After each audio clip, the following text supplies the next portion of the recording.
Every week, so much happens in your own country that it's often hard to keep track of the news at home, let alone what's going on around the world. So the Global Summary is our weekly rundown of the biggest news events from around the globe. In the next 8 minutes, I'm going to walk you through some of the biggest news events, but we'll be moving fast. So if you want to find out more about any of the stories, then there'll be article recommendations in the description. This week's biggest stories include a potential French civil war, Trump's continued ban from Facebook, and record numbers of migrants arriving in Europe. Before we start though, you might have noticed a slight difference in the audio and video this week, and that's because we've moved office. We'll be getting stuff set up properly in the weeks ahead, but if you want a full tour of the new space, we'll be posting that very soon exclusively on our Patreon. Not only will you get the tour, but you'll also get a bunch of other perks by signing up too. Anyway, if you want to support the channel and get a bunch more bonuses, then the link to the Patreon is in the description. Let's start today's episode by talking about the COVID vaccine. Around the world, 1.28 billion vaccines have been given, with 311 million fully vaccinated people. The most vaccinated countries are currently Israel, the UK, Bahrain, the US, Hungary and Chile, which is certainly good for those countries' citizens, but it might not be good for the global fight against COVID. That's not a moral stance either, arguing that all people should be given the vaccine based on their need, rather than richer countries going first. No, from an epidemiological perspective, no one is truly safe from the virus until people around the world have been made immune from it, as to stop or at least limit further mutations. Therefore, many people have been pushing President Biden to lift the patent restrictions on vaccines, essentially allowing other countries to manufacture these life-saving jabs. This might run counter to the US's general position as a global arbiter for intellectual property, but it's exactly what Biden's supporting. Now, just because the US is supporting the move doesn't mean that it's guaranteed to happen by any means.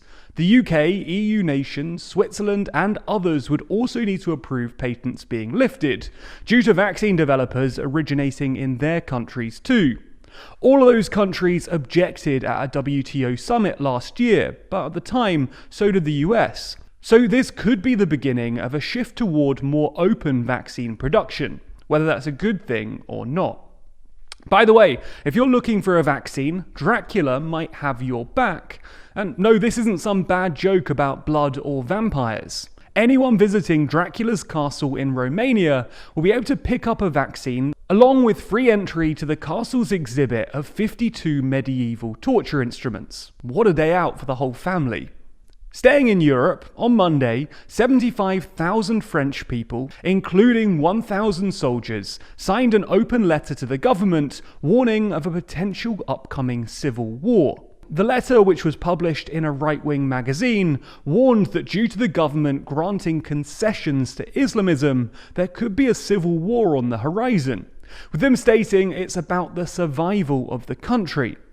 The soldiers who signed the letter did so anonymously, which is fortunate for them because the minister in charge of armed forces said that they would be punished for defying laws which prevent members of the military from expressing public opinions on politics or religion. Not all in politics are against the letter though, with far-right leader Marine Le Pen backing those who signed it, including service members. This dispute over Islam and migration more generally could play well into her upcoming campaign for president, helping her election prospects, something we discussed in a recent TLDR EU video linked down below. On the topic of migrants in Europe, it was reported over the weekend that over 1,000 migrants arrived on the island of Lampedusa in just a few hours.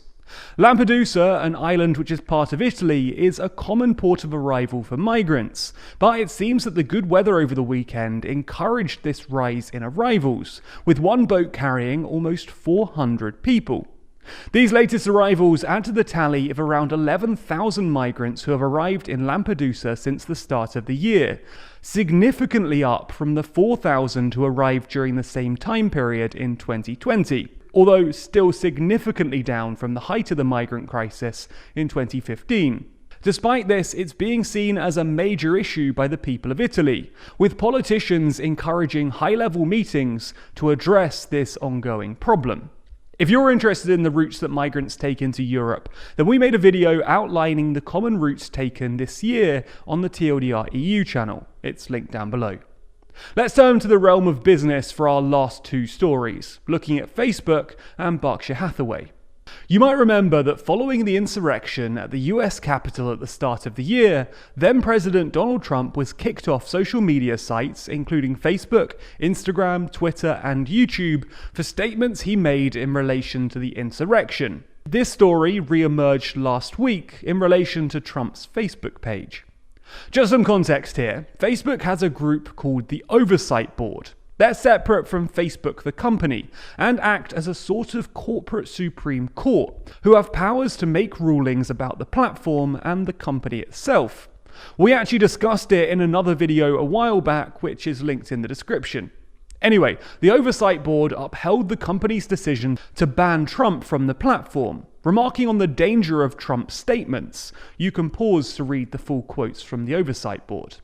The board did say, though, that it wasn't appropriate for them to impose an indefinite suspension, with them telling the Silicon Valley giant to determine and justify a proportionate response that's consistent with the rules that applied to other users of its platform within the next 6 months. Nick Clegg, the company's VP of Global Affairs, remarked that they consider the board's decision, while Trump's accounts remain suspended. One particularly interesting thing to note here is the difference in attitude between Facebook's Oversight Board and Twitter. Twitter has a world leader policy which essentially allows lighter moderation of political leaders, allowing them increased speech. Facebook's Oversight Board disagrees with this approach, ruling in this decision that leaders ought to be held to the same or higher standards. Let us know what you think about this in the comments below. You may not know him by name, but Warren Buffett, chairman and CEO of Berkshire Hathaway, has recently announced his successor, Greg Abel. The 90-year-old billionaire and the 7th richest man in the world has been at the helm of the investment titan since 1962, turning it from a textile manufacturer to a conglomerate holding company, with a 2020 annual revenue of $250 billion. This isn't just some corporate business dealing either. Berkshire Hathaway, with stakes in many of the world's biggest companies, is a hugely important business, whether you like it or not. While Hathaway has offered returns at twice the rate of the S&P 500 since Buffett took control over 56 years ago, returns have been weaker in recent years, with investors becoming increasingly worried.